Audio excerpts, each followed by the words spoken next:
Budget Blinds. Visit their showroom or call today for a free in-home consultation. Well, Cold Lake RCMP have helped break up a sex trade operation. On January 20th, RCMP's Care Proactive Unit, along with Métis Child and Family Services and Cold Lake Victim Services, interviewed persons involved with sex trade in Cold Lake.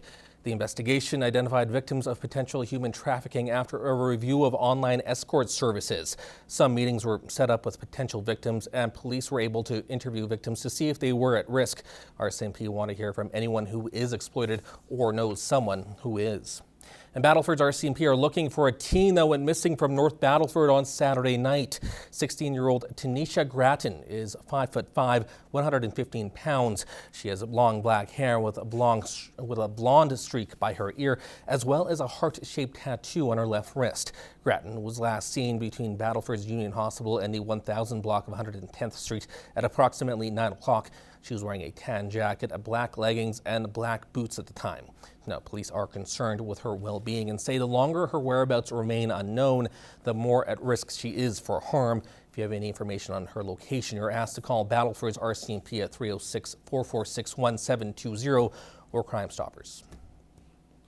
Well, in an effort to increase transparency at City Hall, Council has approved a new policy that gives the public more power to hold local government responsible for their decisions. This change stems from a controversial contract that was revealed last fall, causing the city to re-examine how it does business. City Council reporter Chris Chacon has more from City Hall. City Council met today for their first meeting of 2016, and already some big topics were discussed. Council voted 6-1 in favor of the new purchasing and procurement policy. We dropped the limit of competitive process to $10,000, which is a nice move to see. We added the dual signatures, making sure that everybody knows exactly who needs to be on a document given the relevant values, and it's a great policy now, given it's a great balance between accountability and efficiency.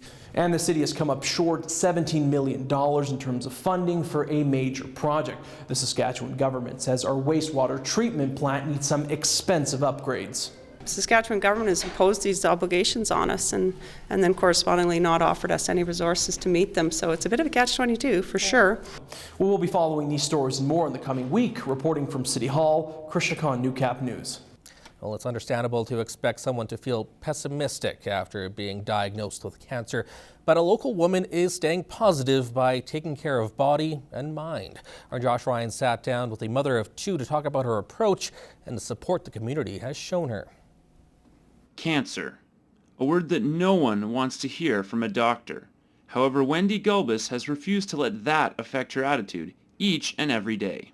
You know, there's days that I actually forget that I have cancer until I look in the mirror and I remember. But really, it's just to live life. Wendy has remained quite healthy despite undergoing chemotherapy the past few months. She focuses on eating well and leaning on those around her. I have a really strong support network. I have a ton of friends. My coworkers are amazing. Yeah, my family's been amazing. They keep me really focused on the present and living my life versus living in the diagnosis. Wendy's friend, Peter Lapshinoff, owns Vern's Pizza. After hearing about Wendy's diagnosis, he collaborated with a mutual friend to lend a hand with expenses, as she can no longer work while communicating to Saskatoon to undergo therapy. I had this little bit of an idea that Vern's would donate so many dollars of each different size pizza, and we would try to raise money for Wendy. And the community responded. In just 2 days this past weekend, they raised $900. Some would just walk in, wouldn't even buy, would just donate whatever they could, and it was just really fantastic.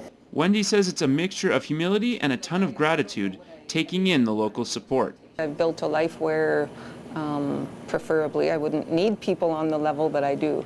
I can't even say how grateful I am for the community and for the people who've stepped up. It's been amazing. And as she prepares for her remaining chemo sessions, her advice for others diagnosed with cancer is to simply keep living positively in every moment. I'm not experiencing side effects like a lot of other people are.